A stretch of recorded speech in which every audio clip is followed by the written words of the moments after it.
বিশিষ্ট সাংবাদিক অতনু ভূঞাদেৱক আমি সম্ভাষণ জনাবলৈ অনুৰোধ। সভাপতি মহোদয়ে এখন চেলেঞ্জ চাদৰেৰে তেখেতক আদৰিছে। স্বৰাজ ডেকা এখন লাম গামোচাৰে তেখেতক আদৰণি জনাব। অতনুদালে অতি হালোৱা জাতি প্ৰেচিডেণ্ট দুদায় তেখেতকে বিশিষ্ট সাংবাদিক সাহিত্যিক অতনু ভূঞাদেৱলৈ আন্তৰিক সম্বৰ্ধনা। কৃষ্ণ সাধনা আৰু অত্যাধিক প্ৰচেষ্টাৰে অন্যান্য প্ৰতিভাৰ নিগম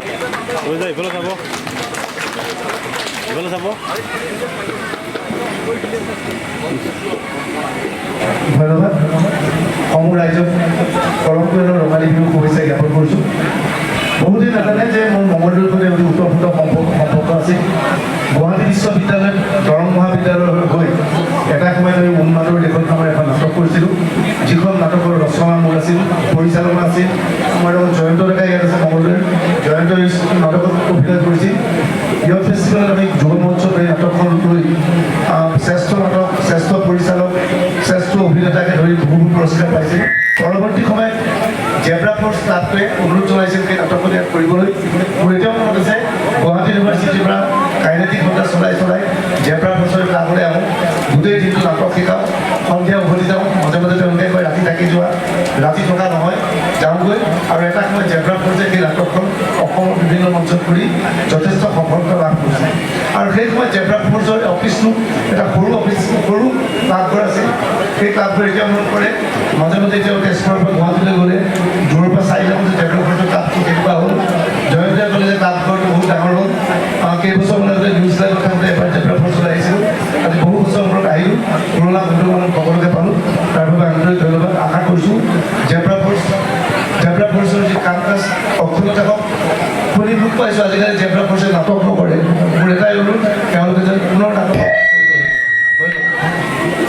এতিয়া এমবি প্ৰডাকশ্যন হৈছে, আমি আমাৰ বন্ধুকে আমি গামোচা দিব পাই ইমান ভাল লাগিছে। তাৰমানে মই হেমন্তক এখন জয়ন্তক এখন ফুলাম গামোচাৰে আদৰণি জনাবৰ কাৰণে অনুৰোধ জনাইছোঁ। আজি জয়ন্তক ভাল লাগিছে। সকলোকে বহাগ বিহুৰ ওলগ জনাইছোঁ। ক্লাবটো মোৰ নিজৰ।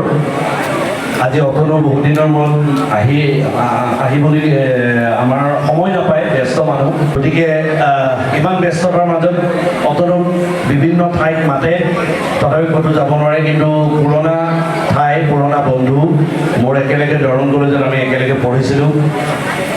আৰু নাটকৰ আদিপাতটো মই দৰং কলেজত পাইছিলোঁ আৰু তাৰপিছতে আহি ইয়াতে নাটক কৰিছিলোঁ। এটা সময়ত জেব্ৰা ফ'ৰ্চ অসমৰ সাংস্কৃতিক জগতত, নাট্য জগতত জেব্ৰা ফ'ৰ্চ এটা সময়ত সকলোৰে মাজত ত্ৰাসৰ কাৰণ আছে। যেতিয়া আমি গৈছিলোঁ নাটক কৰিবলৈ, য'তেই নাযাওঁ আমি পুৰস্কাৰ পাওঁ। আৰু আমাৰ লগত প্ৰতিদ্বন্দ্বিতা কৰিবলৈ অসমৰ বহুতো বিখ্যাত ক্লাব, বিখ্যাত সাংস্কৃতিক সংঘই ভয় খাইছিলে। আমাৰ মাজত বহুতো প্ৰতিভা আছিল, এতিয়াও আছে। আৰু বিভিন্ন কৰ্মক্ষেত্ৰত ব্যস্ততাৰ কাৰণে আমি বাদ দিব লগা হ'ল। কিন্তু অতনুৱে আজি কৈছে যে নাটকৰ চৰ্চাটো অব্যাহত থাকক, আমি কৰিম। আৰু আপোনালোকে জেব্ৰা ফ'ৰ্চৰ লগত এনেদৰে ওতঃপ্ৰোতভাৱে জড়িত হৈ থকাৰ কাৰণে ধন্যবাদ জ্ঞাপন কৰিছোঁ।